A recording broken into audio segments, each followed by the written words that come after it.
नमस्कार साथियों, स्वागत है आप सभी का अंकित इंस्पायर्स इंडिया पर। मैं हूं अंकित अवस्थी और आप है मेरे साथ में पाकिस्तान की एक करतूत जानने के लिए। पाकिस्तान ने हाल ही में एक आर्मी चीफ को मरवा दिया है। ऐसा मैं बयान क्यों दे रहा हूं, इसके लिए आज आपको यह विस्तार से सेशन सुनना चाहिए। आर्मी चीफ हैं लीबिया के। आर्मी चीफ लीबिया के पाकिस्तान ने मरवा दिए, और तब जब उसने लीबिया के साथ ही $4 बिलियन का पैक्ट साइन किया हो, डिफेंस पैक्ट साइन किया हो। पाकिस्तान हथियार निर्यात करेगा लीबिया को। यह खबर सुनने के बाद अगर आप यह भी सुन लें कि उसी देश के आर्मी चीफ को मरवाने का आरोप भी पाकिस्तान पर लग गया हो, तो यह निश्चित ही एक बड़ी कॉन्स्पिरेसी थ्योरी प्रतीत होती है। समझ से परे निकलती है लीबिया के आर्मी चीफ की किलिंग होना, और वो किलिंग भी तुर्की में होना। एक साथ इतनी सारी चीजें, लीबिया, पाकिस्तान, तुर्की। अब ये तुर्की कहां से आ गया? और जिसके साथ डिफेंस डील कर रहे हो उसी के आर्मी चीफ को मरवा दे रहे हो। यह आरोप लग रहा है आसिम मुनीर के ऊपर। आसिम मुनीर जो पाकिस्तान के आर्मी चीफ और कमांडर इन चीफ बनकर बैठे हुए हैं, फील्ड मार्शल बनकर बैठे हुए हैं। हेडलाइन सुनिए। पाकिस्तान ने $4 बिलियन की हाल ही में लीबिया के साथ ट्रेड डील की है, वेपन बेचने के लिए, कि वो लीबियन फोर्सेस को $4 बिलियन में वेपन बेचेगा। दिमाग में एक साथ बड़ा सवाल यह कि पाकिस्तान एक्सपोर्ट करने निकल पड़ा है, और वो भी वेपन। कौन से वाले वेपन पाकिस्तान के पास आ गए? वही वेपन जो वो चाइना से खरीदता है। चाइनीज माल को पाकिस्तानी मोहर लगाकर लीबिया को बेचने जा रहा है। तो क्या चाइना वाले नहीं बेच सकते थे? क्या नहीं नहीं नहीं नहीं। लीबिया और पाकिस्तान की एक अजब दोस्ती है। इतनी अजब दोस्ती है कि पाकिस्तान के परमाणु कार्यक्रम को शुरुआत में फाइनेंस देने वाला देश लीबिया था। लीबिया, उसकी कहानी भी आज के सेशन में बताऊंगा जरूर, क्योंकि जब तक आज के सेशन में लीबिया स्थापित नहीं होगा, जनरल गद्दाफी स्थापित नहीं होंगे, तानाशाह गद्दाफी स्थापित नहीं होंगे, तब तक पाकिस्तान के अंदर तानाशाहों को कैसे समझ पाएंगे? ये तानाशाहों की अजीब केमिस्ट्री आज के सेशन में पहले डिस्कस होगी, फिर आज की कहानी विस्तार से खुलेगी, क्योंकि टाइटल फिलहाल कॉन्स्पिरेसी का है। कॉन्स्पिरेसी इस बात की कि लीबिया के आर्मी चीफ मोहम्मद अल हदाद एक प्लेन क्रैश में मर जाते हैं। तुरंत उसके बाद जब पाकिस्तान एक ट्रेड डील करता है, एक डिफेंस डील करता है लीबिया में रिबेल खलीफा हफ्तार के साथ। कुछ चमका। कहानी में ट्विस्ट है। ट्विस्ट यह है, लीबिया के आर्मी चीफ मरते हैं, लेकिन पाकिस्तान ने जो डील की है वो रिबेल खलीफा हफ्तार से की है। रिबेल नाम नहीं है, विद्रोही है। मतलब लीबिया के अंदर सरकार के विरोध में एक आदमी बैठा है, और उसका नाम है खलीफा हफ्तार। खलीफा हफ्तार को पाकिस्तान $4 बिलियन के वेपन बेचेगा, और $4 बिलियन के वेपन जिसे बेच रहा है उसके विरोधी को तुर्की में मरवा देता है। गजब। चलिए डिस्कस करते हैं। तस्वीरें देख लीजिए पहले एक एग्रीमेंट की, और इस एग्रीमेंट के बाद पहले कहानी समझते हैं। थोड़ा कहानी में लीबिया को स्थापित करते हैं, क्योंकि आजकल आप चर्चा में सुनते हैं चाइना, रशिया, अमेरिका, यूक्रेन, आजकल चर्चा में बांग्लादेश भी है। तो लीबिया की कहानी इसलिए पता हो क्योंकि जब जियोपॉलिटिक्स सुन रहे हो, और हां, अगर भारत से स्थापित ना हो जाए तो सेशन छोड़ जाइएगा। चलिए, तो सबसे पहले लीबिया समझते हैं। देखिए साहब, ये रहा मेडिटेरेनियन सी, भूमध्य सागर, जिसके पूर्व में इजराइल देखते हैं, जिसके पश्चिम की तरफ आप अटलांटिक सी देखते हैं। ये जो मेडिटेरेनियन सी है, ये दुनिया के लिए हमेशा बहुत मायने रखा है। क्यों? क्योंकि इसके उत्तर की तरफ पूरा यूरोप बसा है, और यूरोप को एशिया आना था स्वेज कैनाल के थ्रू, तो अफ्रीका के किनारे बसे हुए ये जो देश हैं, ये बहुत मायने रखते हैं। फिलहाल के लिए लीबिया के बारे में और थोड़ा जान लीजिए। लीबिया में आबादी लगभग 73 लाख की है। बोले मैं क्यों जानूं? इसलिए जान लीजिए क्योंकि यहां पर दुनिया का 3% तेल पाया जाता है। बोले ये भी मेरे लिए किस काम की बात है? इस काम की है कि दुनिया के अंदर टॉप 10 अगर तेल निर्माता, तेल के भंडारण वाले देश हैं, उनमें से लीबिया एक है। अफ्रीका का उत्तर में बसा हुआ एक देश है, और इस देश के अंदर तेल ही इनकी आमदनी का सबसे बड़ा सोर्स है। यानी कि इनकी जीडीपी 90% से अधिक जिस चीज पर निर्भर करती है वो तेल पर निर्भर करती है। ठीक है, तेल के लिए 73.8 लाख की आबादी और लगभग 46 बिलियन की इनकी जीडीपी। ये आपको दो फैक्ट तात्कालिक रूप से पता रहे तो ठीक है। पूरी तरह से सहारा डेजर्ट में बसा हुआ देश है, लेकिन मेडिटेरेनियन सी के नजदीक होने के कारण सी कोस्ट में और सहारा के डेजर्ट में इनके पास तेल निकलता है। लीबिया यहां पर टॉप 10 जो तेल के भंडार रिजर्व हैं उनमें से सबसे प्रमुख देशों में से एक है। जहां वेनेजुएला नंबर 1 पर है तो लीबिया आपको नंबर 10 पर दिखाई पड़ता है। जीडीपी के हिसाब से अगर हम बात करें तो आज ये प्रतिदिन 1.245 मिलियन बैरल तेल निकाल रहा है। दुनिया का तेल भंडार होने के साथ साथ तेल पहले ही खूब बढ़िया निकालता था, आजकल खरीदार थोड़े कम मिल रहे हैं, लेकिन हाँ, आज भी 2021 के अंदर जो इनका सरकारी राजस्व है उसका 98% इनके तेल निकालने से ही आता है। तेल बेच करके ये राजस्व कमाते हैं। खैर, बहुत से देश हैं तेल पैदा करने वाले, निकालने वाले। ऐसे में लीबिया तेल से ज्यादा चर्चित रहा यहां के तानाशाह के चलते। हालांकि तानाशाहों पर मैं एक पूरी सीरीज करना चाहता हूं और उसके लिए मैं सोचता भी हूं कई बार, लेकिन हां, आज चर्चा में है तो इस व्यक्ति पर थोड़ा सा समय दे ही दिया जाए। नाम है जनरल गद्दाफी। जनरल क्योंकि सेना के थे। गद्दाफी यहां पर बैठे एक राजा को हटा कर आए थे। एक ऐसा विद्रोह हुआ जिसमें कोई नहीं मरा। जनरल साहब सत्ता में आते हैं और सोशलिस्ट पॉलिसी ले आते हैं। सोशलिस्ट पॉलिसी ऐसी कि सबका हम भला चाहते हैं, सबका भला चाहने के लिए शिक्षा फ्री कर दो, चिकित्सा फ्री कर दो, सबका पढ़ना मैंडेटरी कर दो, बढ़िया बढ़िया बातें करते हुए एक सैन्य अधिकारी 1969 के अंदर लीबिया के अंदर सेना से निकलकर सेना अध्यक्ष के पद तक पहुंच करके और देश पर शासन करने के लिए चले आते हैं। लेकिन धीरे धीरे सनकी होते चले जाते हैं। डर लगने लगता है कि कोई जनता इनको यहां से पद से ना हटा दे। सनक की कहानियां इतनी कि इन्हें आज अगर सनकियों के अंदर जाना जाए तो उनमें से सबसे बड़े सनकियों में से एक है। किस्से कहानियां बहुत हैं, जब सीरीज करेंगे कभी तानाशाहों पर तो इनकी चर्चा होगी। फिलहाल के लिए सन की किस्सों में आप ऐसे समझ लीजिए कि ये एक बार में जब घर से बाहर निकलते थे तो गाड़ियां दो दिशाओं में दौड़ाई जाती थी ताकि कंफ्यूजन ये रहे कि भाई साहब कौन सी गाड़ी में बैठे हैं। हवाई जहाज एक साथ दो उड़ा करते थे और उड़े हुए एक हवाई जहाज में से कोई एक हवाई जहाज 2 घंटे बाद वापस लौट कर आता था। फिर गद्दाफी उसमें चढ़ते थे। आप पूछेंगे अजीब आदमी हो यार, हवा में उड़ाकर 2 घंटे बाद नीचे कौन लाता है? बोले कहीं किसी ने बम तो नहीं लगा दिया है। इस तरीके से टेस्टिंग हो गई और उसके बाद में फिर ये जाकर उसमें बैठते थे। और तो और पड़ोसी मुल्कों को भी ये बताकर रखते थे कि मैं कार से आ रहा हूं। जैसे पड़ोस में इनके ट्यूनीशिया है, वहां एक बार सरकार इनका इंतजार कर रही थी, साहब ये गेस्ट बनकर वहां जा रहे थे, बता दिया कि हम कार से आ रहे हैं, कार से आ रहे हैं। सारा सरकारी अमला इंतजार कर रहा है कि साहब कार से आएंगे। लेकिन कुछ ही देर बाद में उनके हवाई क्षेत्र में एक जरूरी मैसेज आता है कि एक अति महत्वपूर्ण व्यक्ति ट्यूनीशिया में उतरना चाहता है।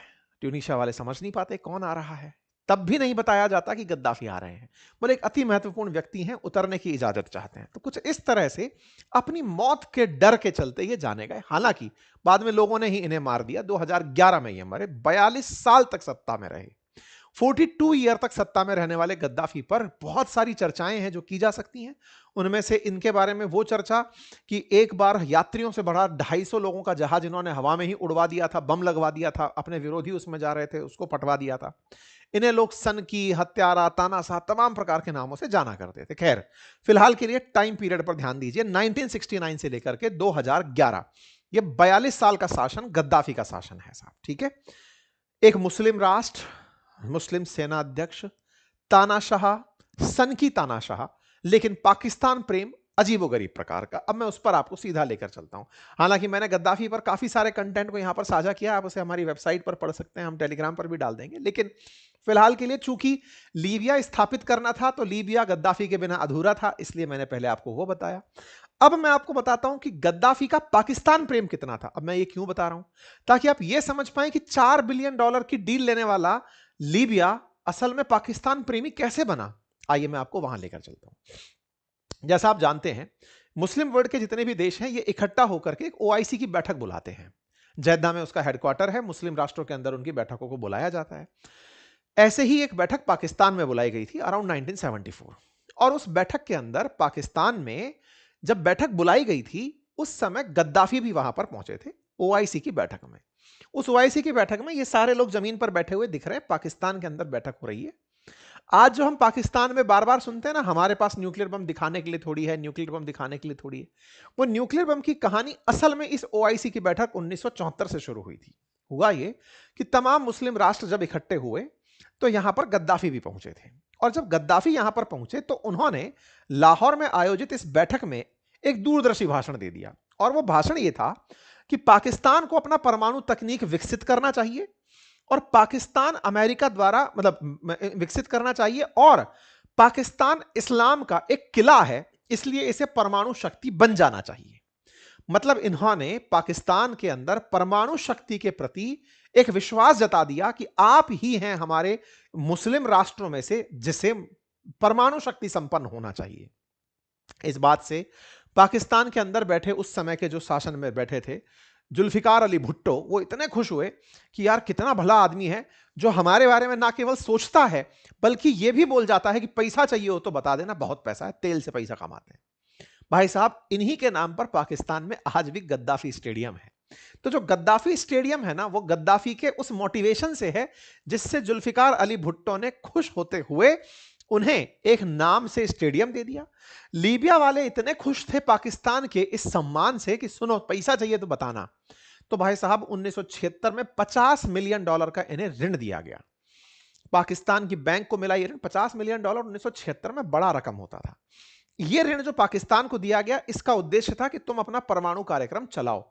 अभी हाल ही में सारे जहां से अच्छा करके एक वेब सीरीज आई है, उसमें यह बात मेंशन की गई है कि पाकिस्तान के शुरुआती परमाणु कार्यक्रम जो कहूटा में बन रहा था, जिसको भारत ने नाकाम करवा दिया था, उसमें लीबिया का हाथ था। लीबिया वालों ने इनको पैसा दिया था। पाकिस्तान के परमाणु कार्यक्रम के इनिशियल फंडर्स में लीबिया था। जब पाकिस्तान पैसे की कमी से जूझ रहा था कि भाई भारत वाले परमाणु परीक्षण की तैयारी में लगे हुए हैं, हमें भी बनाना चाहिए, तो लीबिया उस समय इनिशियल फंडर्स में था। ठीक है साहब, लेकिन यहां पर कुछ चीजें बदलती हैं। पाकिस्तान में सैन्य तख्ता पलट होना आम बात है। जो भी सत्ता में है उसको पलट के दूसरे को आना है। प्रधानमंत्री कभी 5 साल पूरे करते नहीं है। अगला नंबर शहबाज शरीफ का है, जल्दी पलटी खाएंगे, आसिम मुनीर बन जाएंगे। ऐसे में 1977 के अंदर जुल्फिकार अली भुट्टो की सत्ता बदल जाती है और उनकी जगह पर जनरल मोहम्मद जिया उल हक सत्ता में आ जाते हैं। ये भी सेना के हैं। इधर जिया उल हक सत्ता में आते हैं और ये इस बात से चिड़े हुए हैं कि तुम बेटा आजकल बहुत ज्यादा संपर्क में हो लीबिया वालों के, अब तुम्हारी तो उनसे मित्रता तोड़वानी है। तुम पाकिस्तान के अंदर उनकी नीतियों को लाना चाहते हो, सोशलिस्ट नीतियों को लाना चाहते हो, तुम काम के हो ही नहीं। तो बोले क्या करें साहब, जिया उल हक आते हैं। जिया उल हक का आना ये इस तरह से आप याद रख सकते हैं कि 1971 में पाकिस्तान ने जिस तरह की हार पाई थी उससे भी सेना चिड़ी हुई थी, क्योंकि पाकिस्तान से पूर्वी पाकिस्तान अलग होकर बांग्लादेश बना था। खिसियाए हुए सेना के लोग थे। सत्ता में आते हैं, जुल्फिकार अली भुट्टो पर फूट पड़ते हैं और उनको फांसी पर लटका देते हैं। 1979 में जुल्फिकार अली भुट्टो को फांसी पर, अभी जुल्फिकार अली भुट्टो कौन है? बेनजीर भुट्टो का बाप, ठीक है ना। वर्तमान में जो पाकिस्तान का राष्ट्रपति है वो बेनजीर भुट्टो का पति है, आसिफ अली जरदारी, ठीक है ना। चीजों को रिलेट करते जाइएगा। जरदारी अभी सत्ता में है, जरदारी सत्ता में है, भुट्टो का बाप है, भुट्टो का पति, और भुट्टो के बाप को पाकिस्तानियों ने फांसी पर लटका दिया था। क्यों? बोले लीबिया से तुम्हारे संबंध क्यों हैं, और दूसरा तुम लोग पाकिस्तान को बेचना चाहते हो, गिरवी रखवाना चाहते हो। ये सारी बातें उस समय के सेना वालों का मानना था। खैर जो भी है, 1979 में बहुत से कारण थे सेना के, लेकिन लीबिया से संबंध रखना भी उनके पीछे पनिशमेंट का एक कारण बना था। फिलहाल जुल्फिकार अली भुट्टो मरवा दिया अपन ने। अब सेना यहां शासन में आती है। लीबिया का इस बात पर भयंकर गुस्सा होता है कि यार ये क्या मतलब है, हमारे संबंधों पर तुम इस तरह की हरकत कर रहे हो। इस बीच में लीबिया की तरफ से, क्योंकि गद्दाफी अभी भी बने हुए हैं, वो 69 में बैठे हैं और 11 तक रहने वाले हैं, इसको इस तरह से समझिएगा। इस बीच में वो इनके बच्चों को लीबिया बुलवा लेते हैं कि इन्हें यहां भेज दो और हम अपने पास रख लेंगे। खैर कोई बात नहीं।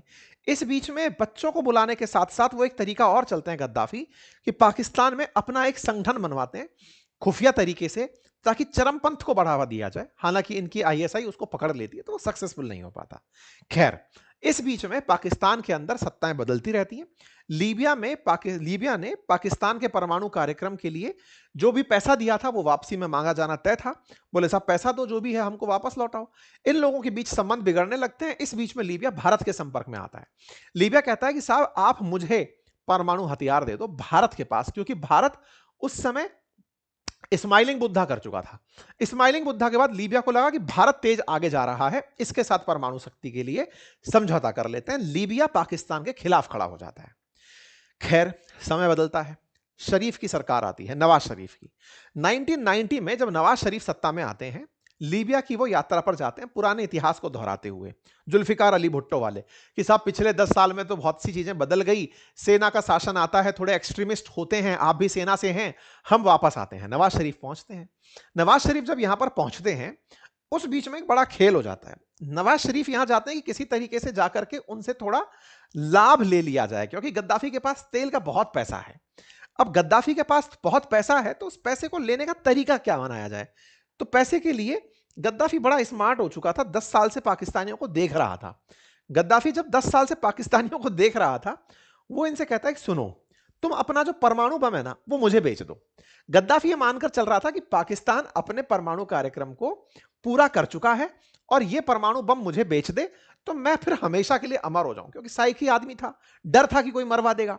ऐसे में परमाणु बम सीधा सीधा मांग लेता है। नवाज शरीफ कह देते हैं कि नहीं साहब, मैं आपको परमाणु बम तो नहीं दे सकता।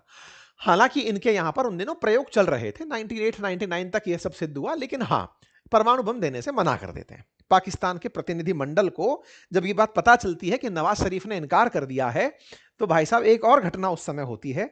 गद्दाफी सबके सामने ही नवाज शरीफ को भ्रष्ट राजनेता कह देते हैं। इस बात से पाकिस्तानी प्रतिनिधिमंडल जो वहां गया होता है लीबिया में, वो भड़क उठता है और सब लोग वहां से उठ उठ के निकल लेते हैं। हद ये हो जाती है कि पाकिस्तान वाले वापस आकर के लीबिया के राजदूत को अपने यहां से भगा देते हैं कि तुम जाओ बेटा, यहां से नहीं चलेगा तुम्हारा काम। चलो कोई बात नहीं साहब, लीबिया के साथ जो भी संकट होना तो हो लिया, नवाज शरीफ बेइज्जती करा आते हैं। फिर आता है बेनजीर भुट्टो का नंबर। बेनजीर भुट्टो प्रधानमंत्री बनती है पाकिस्तान की। बेनजीर भुट्टो जुल्फिकार अली भुट्टो की बेटी, पीपीपी पार्टी, ठीक है, पार्टी सरसत्ता में आती है। इन्हीं के पत्ती हैं जरदारी, बिलावल भुट्टो बेटा है इनका। इनको हालांकि मरवा दिया गया, इनका भी असैसिनेशन हुआ था, लेकिन ये सत्ता में आती हैं। ये सत्ता में आती हैं तो लीबिया से फिर से संबंध बहाल होते हैं, क्योंकि जुल्फिकार जो इनके पिता थे वो लीबिया के संबंधों के चलते ही तो बर्बाद हुए थे। अब वो वापस से आते हैं, संबंध दोबारा से दोहराए जाते हैं, गद्दाफी के साथ इनका प्यार बढ़ने लगता है। इसी बीच में पता चलता है कि पाकिस्तान ने अपना परमाणु जानकारी लीबिया को देना शुरू कर दिया है, क्योंकि यार तब का वो $50 मिलियन देकर बैठा था। किसके लिए? कि परमाणु कार्यक्रम शुरू करो तो देना। यहां पर बेनजीर के टाइम पर इनको परमाणु कार्यक्रम दिए जाने शुरू होते हैं। यहां पर एक अब्दुल कादिर खान नाम का वैज्ञानिक होता है, AQ खान, जो यहां का परमाणु वैज्ञानिक माना गया, जिसको एक तरह से अब्दुल कलाम साहब की तरह पाकिस्तान वाले मानते हैं। ये कादिर खान नाम का जो व्यक्ति है, ये अवैध रूप से अपना परमाणु कार्यक्रम लीबिया को बेच देता है। इसके ऊपर आरोप था कि इसने लीबिया को बेचा है, इसने ईरान को भी बेचा है, गैस सेंट्रीफ्यूज के डिजाइन बेचे हैं, परमाणु हथियार डिजाइन बेचा है, निर्माण उपकरण, तकनीकी सहायता, सब कुछ इसने बेच दिया। अमेरिका ने 2004 में इस बारे में जानकारी देते हुए कहा कि $100 मिलियन के एवज में पाकिस्तान ने लीबिया को परमाणु कार्यक्रम बेचा है। यह जानकारी व्हाइट हाउस के अंदर जो सुरक्षा सलाहकार थे जिम विल्किंसन, उन्होंने कहा था कि इन्होंने बकायदा अपनी $100 मिलियन के अंदर ये सौदे किए हैं और ये पूरी तरह से परमाणु कार्यक्रम बेचे गए हैं। और ये ट्रांजैक्शन की रेट्स भी बाहर निकल कर आई। लीबिया ने पाकिस्तान को $150 मिलियन दिए थे। AQ खान ये काम करने आया था और ये खबर काफी बड़ी खबर बनी थी। ठीक है, तो कुल मिलाकर के अब बात तो यहां तक क्लियर हो गई। पाकिस्तान न्यूक्लियर वेपन बनाते बनाते लीबिया के काम का हो गया था। लीबिया पाकिस्तान को फंड क्यों कर रहा था? एक तो भाई धार्मिक रूप से प्यार प्रेम तो था ही, और लीबिया को लगता था कि मैं अपने यहां पर बम बना पाऊं या ना बना पाऊं, पाकिस्तान बना लेगा, क्योंकि उसको भारत से प्रतिरोध है। ऐसे में एक दूसरे की सहायता के भाव से दूसरे एक दूसरे के साथ जुड़ते चले गए। ठीक है साहब, ये सारी कहानी मैंने इतनी देर में आपको क्यों सुनाई? इसका मात्र एक कारण, और वो ये, ताकि आप ये समझ पाएं कि पाकिस्तान और लीबिया कितने प्यारे मित्र हैं।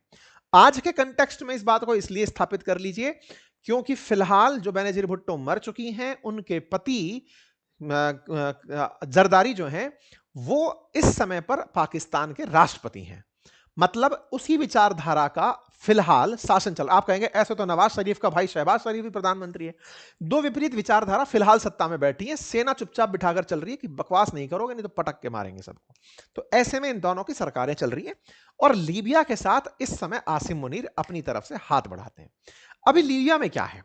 तो क्या होता है जनाब, अरब स्प्रिंग, जहां पर अरब भाषा बोली जाती थी मिडिल ईस्ट के अंदर और अफ्रीका के उत्तरी अफ्रीका वाले हिस्से में, वहां पर जनता तानाशाही के खिलाफ खड़ी हो जाती है। बात है 2010 और 11 की। जनता जब खड़ी होती है तो वह वहां पर सत्ता का परिवर्तन कर देती है। सत्ता परिवर्तन होती है तो गद्दाफी की सत्ता उलट दी जाती है, गद्दाफी को मार दिया जाता है। 2011 में एक तरह से जनता का शासन लीबिया में स्थापित हो जाता है। 2011 से आज आप 2025 में हैं, अब तक लीबिया को स्थिर सरकार नहीं मिली है। स्थिर सरकार नहीं मिली है तो लीबिया में किसका शासन है? यही बड़ा सवाल है। लीबिया में इस समय दो सरकारें चल रही हैं, एक वो जो कि यूनाइटेड नेशंस मान्यता प्राप्त है और एक वो जो तेल के कुओं पर कब्जा करके बैठी हुई रिबेल्स की सरकार है। अब यूएन के द्वारा मान्यता प्राप्त सरकार और दूसरी रिबेल्स की सरकार, ये दो सरकारों में से बड़ी सरकार फिलहाल रिबेल्स की सरकार है, जिनके पास तेल के कुएं हैं, विद्रोहियों की सरकार है। ये बिल्कुल वैसे ही है जैसे यमन में है हूतिये और हदिये, दो प्रकार के लोग हैं, हूती और हदी, जो कि यमन में है। ऐसे ही लीबिया में एक शासन यूएन द्वारा स्थापित है और एक शासन जो कि विद्रोहियों का है। विद्रोहियों का एरिया बड़ा है। जो लीबिया की राजधानी है त्रिपोली, वहां पर नाटो समर्थित यूएन का शासन है या यूएन वाली पार्टी का शासन है। अब यहां तक क्लियर हुआ? आइए अब आगे बढ़ते हैं। ये जो आप हस्ताक्षर होते हुए देख रहे हैं आसिम मुनीर की प्रेजेंस में, ये पाकिस्तान की तरफ से साइन किया जा रहा है विद्रोहियों के साथ में। विद्रोही $4 बिलियन के पाकिस्तान के माध्यम से JF-17 जो चाइना वाले फाइटर जेट है वो खरीद रहा है। विद्रोहियों के पास इतना पैसा है कि वो पाकिस्तान से फाइटर जेट परचेज कर रहा है। यही वो डील हो रही है। फिर ये मर कौन गया? जो यूएन द्वारा स्थापित सेना सरकार है, उसका भी एक सेना का कमांडर है, उसका भी एक सेना का चीफ है, वो मर गया। कहां मर गया? वो तुर्की की यात्रा पर गया था। तुर्की की यात्रा पर क्यों गया था? क्योंकि वो तुर्की से डिफेंस डील करना चाहता था। इंटरेस्टिंग देखिए, तुर्की और पाकिस्तान के बीच में हो सकता है रस्साकसी हो जाए यहां पर। किस बात पर? ध्यान से समझिए। यह व्यक्ति जो मरा है ना, यह यूएन वाली सरकार का चीफ था। यह तुर्की से आर्म डील करने गया था। यह पाकिस्तान से आर्म डील नहीं चाहता था। तुर्की भी डिफेंस इक्विपमेंट बेचना चाहता है, पाकिस्तान भी बेचना चाहता है। पाकिस्तान के अपने नहीं है, वो चाइनीज F-16 जो JF-17 है, उन्हें अपना स्टिकर लगा के देना चाहता है। इसी काम के लिए जब यह तुर्की गया तो तुर्की से इसकी हवाई जहाज के उड़ते ही 30 मिनट में ब्लास्ट हो जाता है। 8 लोग बैठे थे, सब के सब मर जाते हैं। यहां पर सारी खबर बनती है। यहां पर साहब ये देखिए, 16 JF-17 फाइटर जेट खरीदने के लिए पाकिस्तान की तरफ से, पाकिस्तान और इनके बीच में समझौता होता है।